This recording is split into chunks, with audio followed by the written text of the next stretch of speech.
நமஸ்காரம். கேள்வி உங்களுடையது, பதில்கள் டாக்டர் உவே வெங்கடேஷ் சுவாமி அவர்களுடையது. இந்த நிகழ்ச்சி சற்று வித்தியாசமாகவும் புதுமையானதாகவும் அமைக்கப்பட்டுள்ளது. உங்களுடைய கேள்விகள்லாம் வீடியோ ஃபார்மேட்ல எங்களை வந்து சேர்ந்துள்ளது. இன்றைய கேள்விகளுக்கு டாக்டர் உவே வெங்கடேஷ் சுவாமிகள் அவர்கள் பதில் கூற இங்கே வந்திருக்கிறார்கள்.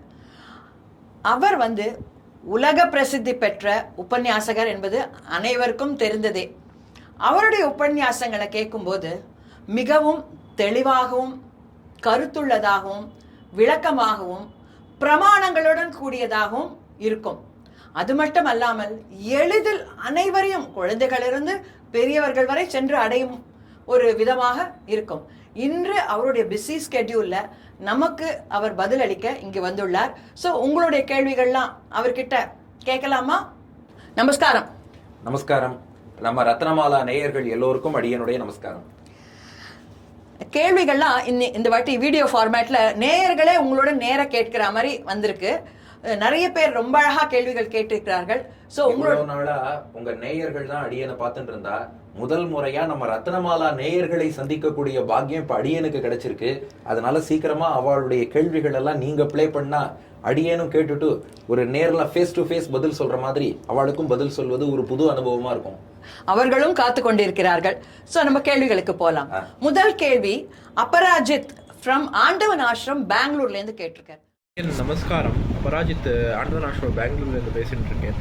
அடியன்னு வந்துவிட்டு ஒரு சந்தேகம் என்னன்னாக்கா, அடியன்னு பெரியவா கிட்டாந்தோ இப்படி 15 நாளுக்கு ஒரு ஏகாதசி வருது. அந்த ஏகாதசி யார் யார் நிர்ஜலமா பண்றாளோ அவளுக்கு வந்துவிட்டு அந்த 15 நாள்ல என்னென்ன தப்பு பண்ணியிருக்காளோ அதெல்லாம் சூன்யம் ஆறுதுன்னு சொல்லி கேள்விப்பட்டிருக்கேன்.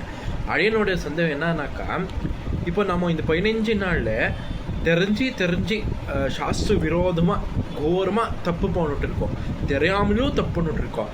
அந்த 2 பாவங்களையோ ஏகாதசி அன்னைக்கு நிர்ஜலமாக இருந்தாக்கா அந்த 2 பாவங்களோ சூன்யம் ஆயிடுறதா, இல்லை பெருமாள் வந்துட்டு ஒரு 60 to 70% சூன்யம் பண்ணிட்டு 30 to 40% இவன் தெரிஞ்சு பாவம் பண்ணியிருக்கான்னுட்டு பெருமாள் வந்துட்டு ஒரு லகு தண்டனை கொடுத்துட்டு அப்புறமா காப்பாத்துறாரா? அது வந்துட்டு அடியனோட சந்தேகம். தாசன் ராமானுஜ தாசன்.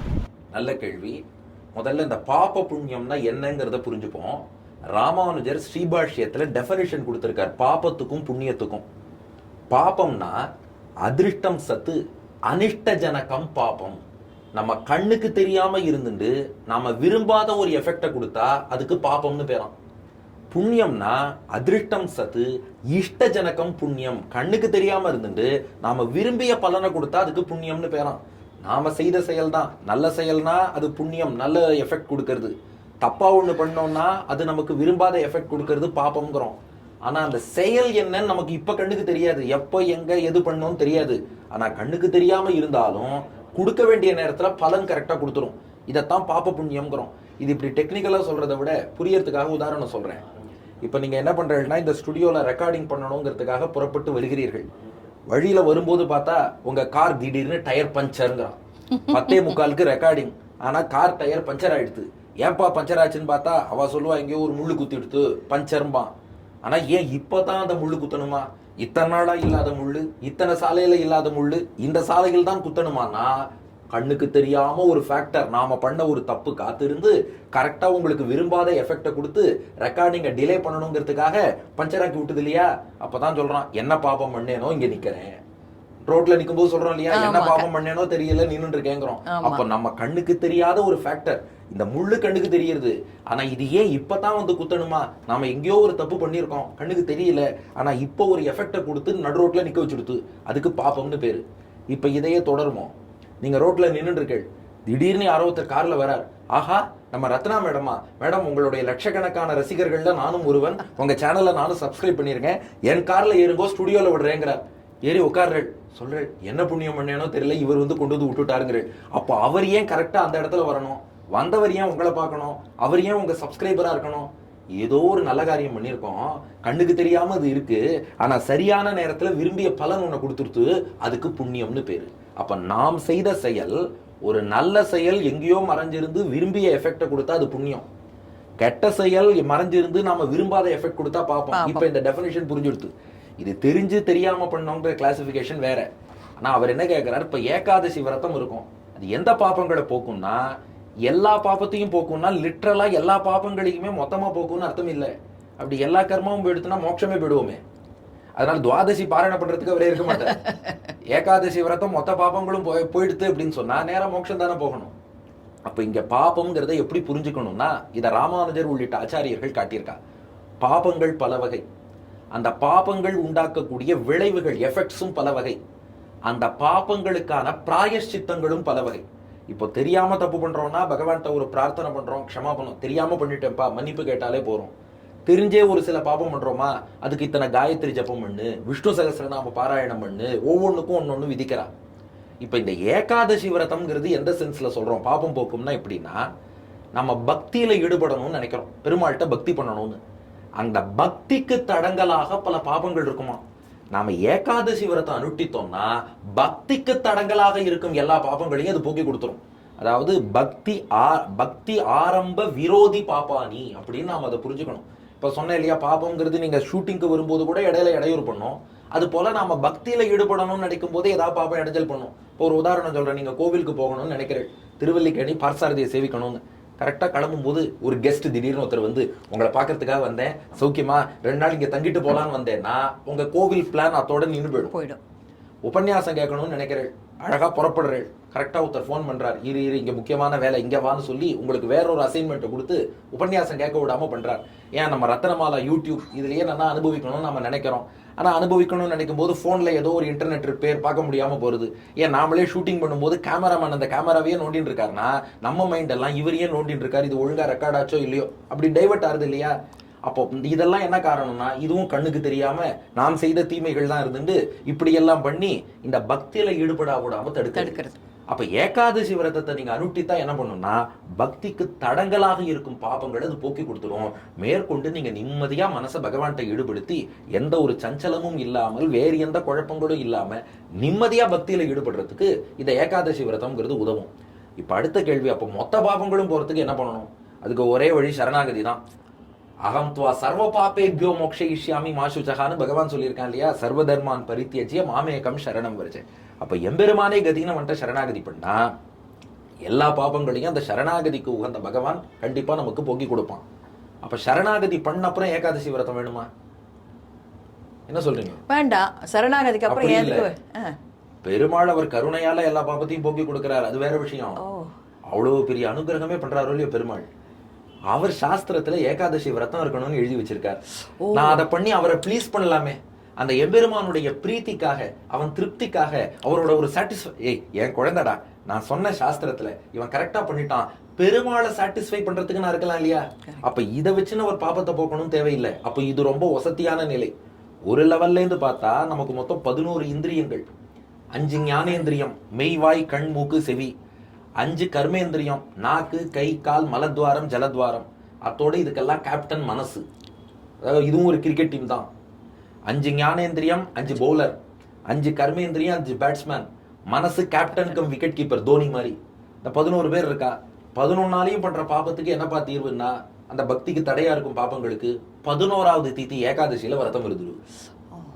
11 இந்திரியங்கள்ல பாப்போம், அது தீர 11வது அந்த திதியான ஏகாதசி அதுல விரதம் இருப்பது பக்திக்கு தடங்கலா இருக்கிற பாபங்களை போக்கிடும். அந்த பார்ட்டை மட்டும் போக்கும். இப்போ ஒரு மூட்டையிலேருந்து அரிசி எடுத்துட்டோம்னா மூட்டையே காலின்னு அர்த்தம் இல்லை, குறிப்பிட்ட பார்ட்டை எடுத்துட்டோம், அந்த பாபங்களை போக்கும். சரணாகதி பண்ணா எல்லா பாபங்களும் போயிடுறது.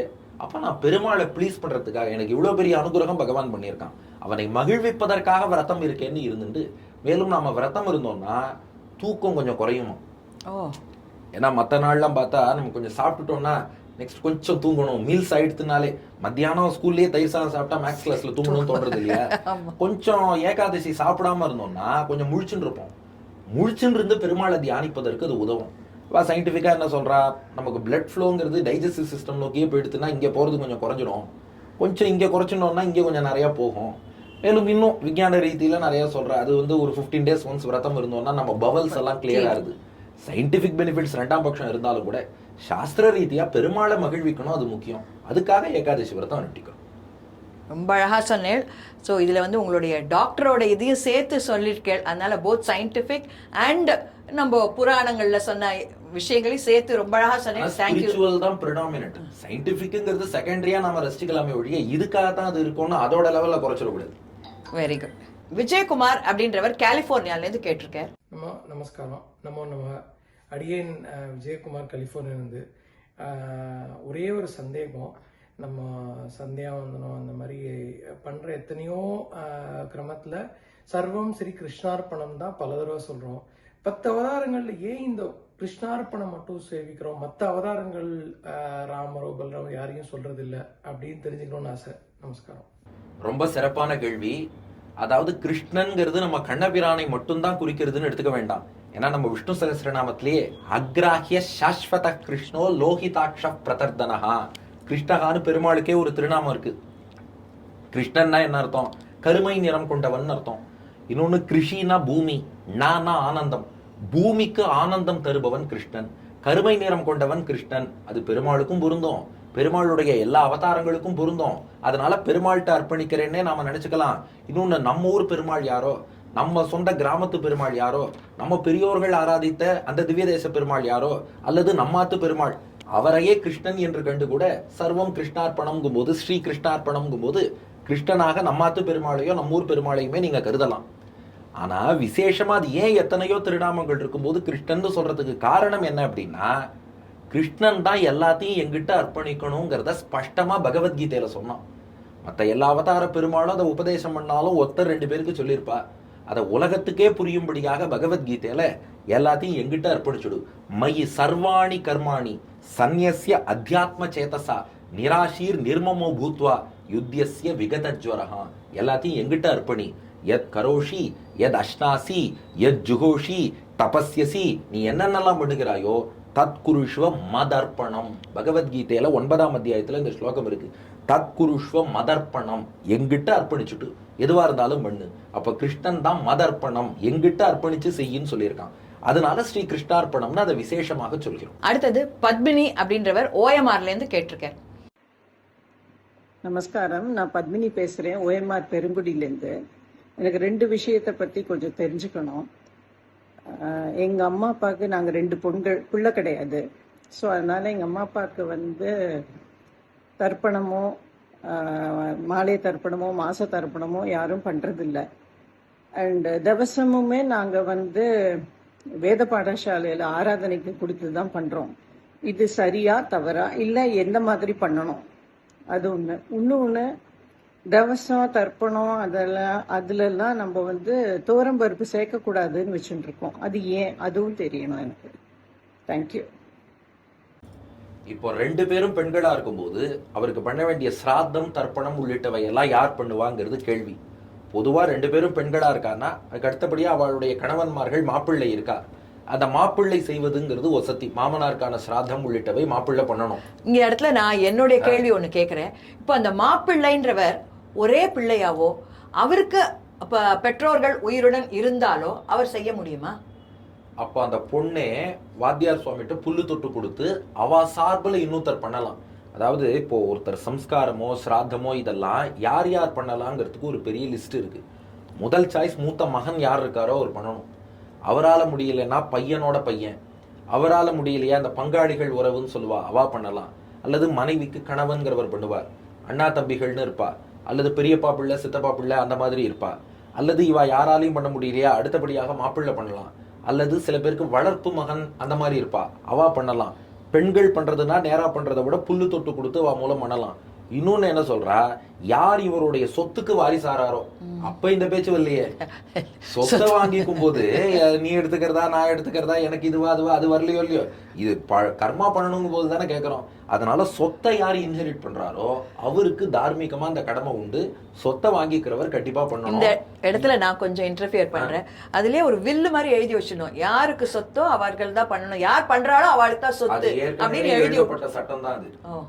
ஏற்கனவே சாஸ்திர சட்டம் தான் அது. ஒருத்தர் சொத்துல பங்கு வாங்கிக்கிறார்னா கண்டிப்பா அவர் கர்மா பண்ணணும். அதனால ஒருத்தருக்கு பண்ண வேண்டிய கர்மாவை இதெல்லாம் சாக்கா சொல்லிட்டு விடுறதுங்கிறது அவ்வளவு ஸ்லாகியம் இல்லை.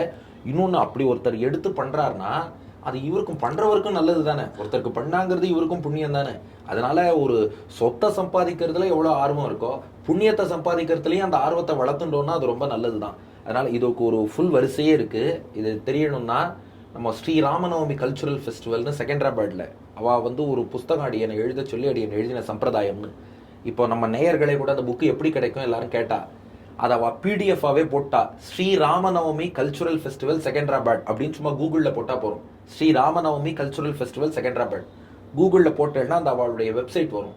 அதுக்குள்ளே போய் டவுன்லோட்ஸுக்கு போனால் இது எல்லாமே பிடிஎஃப்ல தமிழ் இங்கிலீஷ் எல்லாத்துலேயுமே இருக்குது. 35 பேர் லிஸ்ட்டு கொடுத்துருக்கா, யார் யாரெல்லாம் அடுத்தடுத்து பண்ணலாம் அடியன் எழுதினது தான்.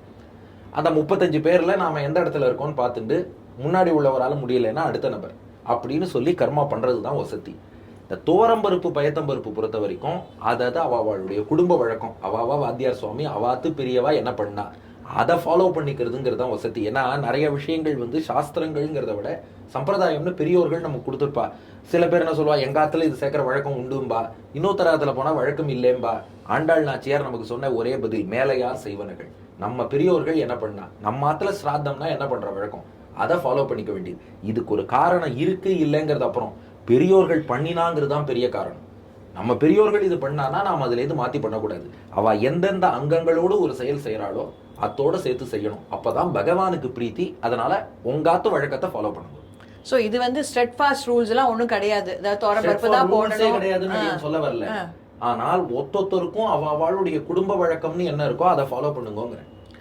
இது வந்து தேசிகன் எழுதின ஆகார நியமத்துல எங்கேயானு இருக்கா இதெல்லாம்? ஆகார நியமம் வந்து என்னைக்கு எது சமைக்கணுங்கிறத பத்தி கிடையாது. எந்தெந்த உணவுகள் உங்களுக்கு சத்துவ குணத்தை வளர்க்கும், சாத்விகமான ஆகாரம்ங்கிறது எது, அந்த மாதிரி உணவை சேர்த்துக்கணும். எதெல்லாம் சாத்விகம் கிடையாது விளக்கணுங்கிறத காமிச்சிருக்காரு. சில பேர் பொதுவா என்ன பண்றா, மகாலய பட்சம்னா உருளைக்கிழங்கு வேண்டாம், மகாலய பட்சத்துல அப்படி சொல்லல, என்னைக்குமே அது கூடாது. ஏன்னா மகாலய பட்சத்துல மட்டும் சத்துவகுணத்தோட இருந்தா போதுமா, அப்ப மட்டும் பக்தி வளர்ந்தா போதுமா, என்னைக்குமே அது வேணும். அதனால இந்த முருங்கைக்காய், வெங்காயம், பூண்டு, உருளைக்கிழங்கு, கேரட்டு, முள்ளங்கி இது போன்ற உணவு வகைகள் எப்போதுமே தவிர்க்கணுமே ஒழிய ஒரு குறிப்பிட்ட காலத்துக்குன்னு கிடையாது. ஆகார நியமத்துக்கும் நீங்க சொல்ற இதுக்கும் சம்பந்தம் கிடையாது. அதனால அந்த சிராத்த தளிகைங்கிறது அவாவா பொதுவா ஆத்துல ஒரு வழக்கம் வச்சுட்டு இருப்பா, அதப்படி அவா பண்ணுவா. ஆகார நியமம்ங்கிறது எவ்ரிடே லைஃப்லயே நீங்க என்னென்ன கடைபிடிக்கணும், எதை சேர்த்துண்டா நல்லது, எதை தவிர்க்கணுங்கிறத பத்தி டீல் பண்றது ஆகார நியமம். ரமா ரங்கராஜன் அப்படின்றவர் பாண்டிச்சேரியில இருந்து கேட்டிருக்கேன். அடியன் தாசன், அடியனுக்கு துருவன் சரித்திரத்திலிருந்து ஒரு டவுட் இருக்கு. ஸோ துருவனுடைய அப்பா உத்தானபாதன், உத்தானபாதனுடைய அப்பா வந்து ஸ்வயம்புவ மனு, who is considered as the first man according to our Sanatana Dharma. So ஸ்வயம்புவ மனுவோட ஒய்ஃபு சத்ருப்பா, அவங்க 2 பேருக்கும் பிறந்தது உத்தானபாதன். ஸோ உத்தானபாதனுக்கு பிறந்தது துருவன். ஸோ அப்படி லினேஜ் வருது. என்னோட டவுட் என்னன்னா, துருவனுடைய அம்மா யாருக்கு பிறந்தாங்க? துருவனுடைய அம்மா சுனிதியும், துருவனுடைய ஹாஃப் பிரதர் உத்தமன், அவனுடைய அம்மா சுரிச்சியும், அவங்களுடைய பேரண்ட்ஸ் யார்? who are the parents of Suniti and Surichi? நான் ஆன்லைனில் தேடினேன், கிடைக்கல. அடியன் மனசு வச்சா ஆன்சர் சொல்வீங்க நம்புகிறேன். அடியன் ரங்கராஜன் ஃப்ரம் பாண்டிச்சேரி.